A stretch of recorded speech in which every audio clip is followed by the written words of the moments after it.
Jeremiah 17:9. The heart is more deceitful, or it usurps its place more than all else, and it is desperately sick. Who can know it or who can understand it? The heart. What is the heart? We're going to take a look at the heart as a part of who we are as man as we continue to try to answer the question, what is man? I'm Pastor Tim Holscher, and we're going to be in the Old Testament today looking at several statements about heart. I believe the term heart has a little bit more breadth in the Old Testament than the New Testament seems to ascribe to it. But the heart, just to begin with, as a little bit of an illustration, we think of this as the heart metaphorically. It's an image that we use, Valentine's and things like that. We understand there's also a muscle in a pump in here, a set of muscles, we should say, that are all working to pump blood. But there's also metaphorically a heart that Scripture refers to that looks at this place where we make decisions. And it's a place where, as we've seen, these three parts are our soul and our spirit and our body, where all of these come together and we have this part within us where we decide. This is also connected with the mind, but it's distinct from the mind in the sense that we have and I learned this from the children in our church many, many years ago, that the heart is like a decider. It's making decisions. And so our heart is deciding things with regard to our soul, the way we're feeling, our senses, our spirit, as well as our physical makeup. All of that goes together in decision-making process. And I think we all know that. I don't know when I did it. I'm not a person that's dealt with back problems, but I hurt something last week helping somebody do a project, and then I went and helped that person later in the week do another project, and by the time I was done with that, I had this spot on my back that really hurt. My body was feeling that. My soul is interpreting those senses, and the soul and the spirit and all of this helped me realize I need to do some things to deal with this. And I did a series of stretches, and thankfully, to this point, it seems to be doing much better. But I'm just using that as an illustration where all three of these aspects of my being came together, and in my heart, I made a decision. This is what the heart is biblically. If we go over to Genesis chapter 6, and this is looking at man at the time of Noah, and it says in verse 5, then the Lord saw that the wickedness of man, and by wickedness, what we mean is, this is not the term particularly just, we would think of this as sin. We've come to think of evil and wickedness as that's sin. But the term that he uses actually is those things that cause ruin and disaster and problems well, let's put it this way. I worked on one of these projects last week, and we're trying to hang a door, and the wall it's got a little slant to it. It's not horrible, but the thing is and the person in the house we were working at, they said almost every house on that block that was built in that same era, there's bows in the basement and in the concrete walls. So there was something about the way they built those in the decision-making process that's caused all of these to have a problem, so that people have had to have work done on them. But it's also caused then these walls to be off kilter, which then made hanging the door interesting. I use as an example that when it says they saw the wickedness of man, it's not talking about the fact just that they're doing evil. It's the fact that they're doing something evil in the sense of something immoral. It's evil in the sense that it's something that brings disaster or causes problems. Things aren't going to operate or work the way they're supposed to. And it was great on the earth. And then it says in every intent. And that word intent means a plan. It means to model or fashion. You're fashioning a plan here of the thoughts, the imaginations, the things that he's conceiving, imagining. This is this term in the Hebrew of his heart was only evil or disastrous. And this word continually literally is all the day in the Hebrew. All the day. It was like this. Continually is okay. But the thing is, man's think, and we see this today. Do we not watch this in the world when we look at people and maybe ourselves that we make plans and we think we're going to fix these things, and when we fix them, we just make things worse because we can't see that we're trying to, and I think this is the biggest problem, we're trying to make plans without God. And whenever we make plans without God, they're always going to go awry. And by the way, we're coming up to an election, and I'm sure there's tons of Christians, and I may offend you by saying this, but we're trying to fix this world. But the problem is the world system was designed by Satan, put together by Satan. It's being governed by Satan. God's ultimately over all of this, but God's not trying to make it work perfectly, because it's man and Satan trying to make this work. And you know what? It's always going to be a mess. It's never going to work well for everybody. Maybe somebody will benefit, but I can guarantee you somebody else, or maybe a lot of somebody else's, are going to suffer for things not being right. And he says their thoughts were only evil all day, but the thoughts of their heart. What's he mean there? Well, where they're making decision.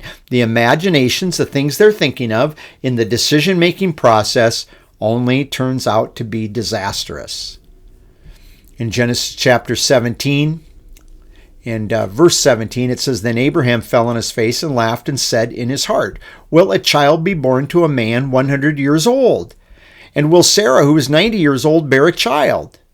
Now, this isn't a decision-making process. This is a questioning process in Abraham's heart with regard to what God has said. And this is showing you, I believe, to some degree, the breadth of this term heart in the Old Testament, that yes, it is primarily the decider. And I think we could argue from the context that Abraham is processing this and he's trying to come to a decision on how to react to this. And part of that decision-making process when we do this is like, well, is that going to work? Is that going to work? How's that going to work?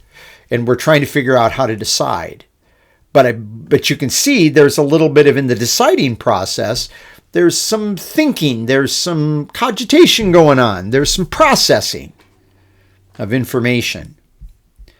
Come over to the book of Exodus in chapter 8, and we have a whole series of plagues, these 10 plagues over here that go on in Egypt. And we're going back here, and here we have the frogs dying and all these things, and they pile them up in heaps. But it says in verse 15, and when Pharaoh saw that there was then relief, okay, in this, when it was lifted up in this situation, then it says he hardened his heart and did not listen to them as the Lord had said.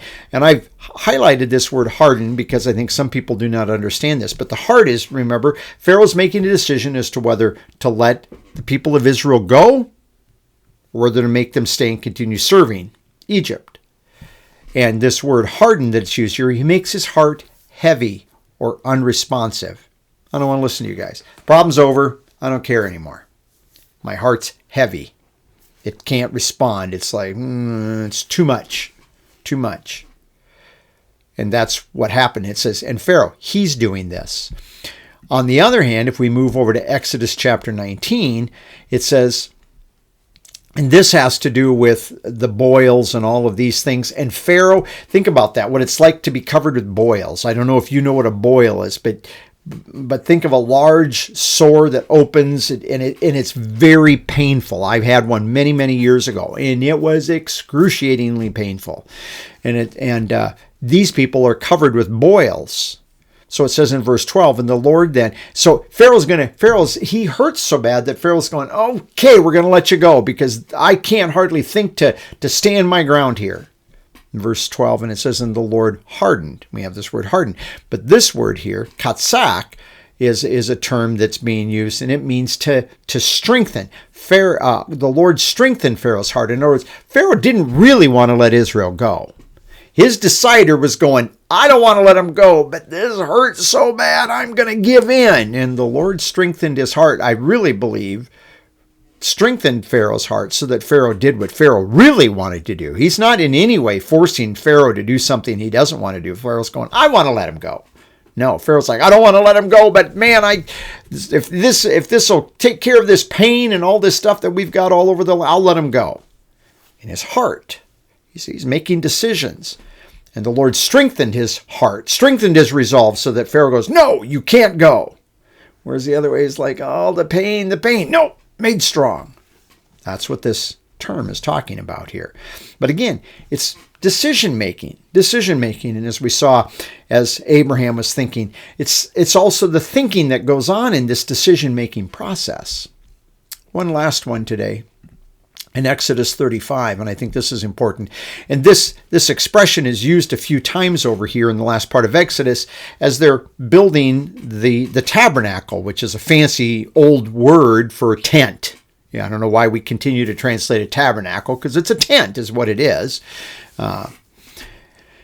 But in this process, building the tent, God doesn't come and exact and say, everybody's going to pay me this much. Everybody's going to bring this much to Aaron and to Moses, and we're going to collect it. No, he says, take from among you a contribution, or raise this up, a contribution to the Lord, whoever is of a willing. It's the idea of a noble heart, a heart that's willing to give something out like this. Willing heart, let him bring it to the Lord's contribution. Gold, silver, and bronze, and blue and purple, and he goes on through some other, because there's a lot of things they collected. But the idea is, God didn't want them to build this forced, going, oh, I got to give, but I don't want to give. No, this thing was going to be a thing where, yeah, I'd like to contribute to this. I'm willing. This would be really nice to participate in this. And that's what's going on. So it has to get into the decision making.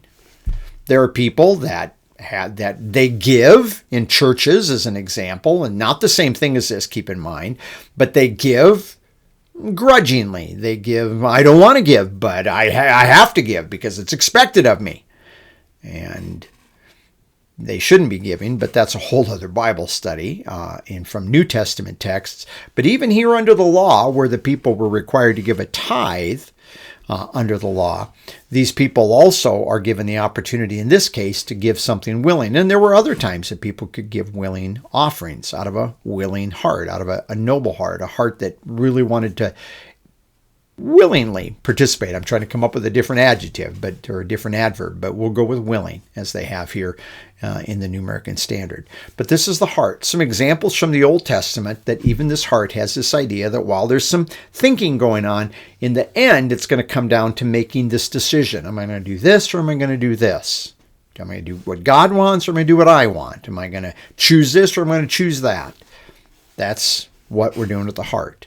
We'll look at some other examples. I think we can find some other examples that will illustrate this, but we're also especially want to move over to the New Testament and look at the heart specifically as it relates to you and I and the effect of salvation, so that you and I don't have to be, as Jeremiah wrote, that heart that is absolutely deceitful, absolutely off doing its own thing like this. And who can know that? Who can discern that kind of a heart? We don't have to be like that as New Testament believers.